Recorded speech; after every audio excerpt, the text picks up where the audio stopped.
ಮುಂಜಾನೆ ಸೂರ್ಯನ ರಶ್ಮಿಗಳು ತಾಕಿದ ನಂತರವೇ ಅರಳುತ್ತವೆ.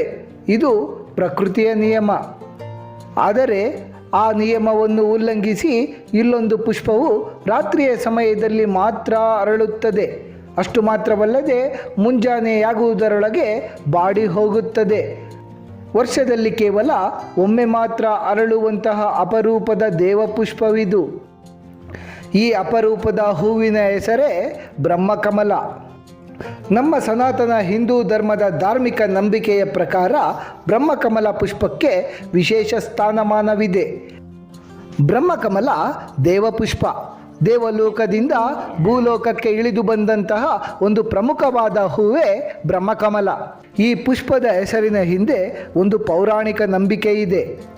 ಮಹಾವಿಷ್ಣು ದೇವರ ನಾಭಿಯಲ್ಲಿ ಅರಳಿದ ಕಮಲದ ಮೂಲಕ ಬ್ರಹ್ಮದೇವರು ಹೊರಬಂದ ಕಾರಣ ಈ ಪುಷ್ಪಕ್ಕೆ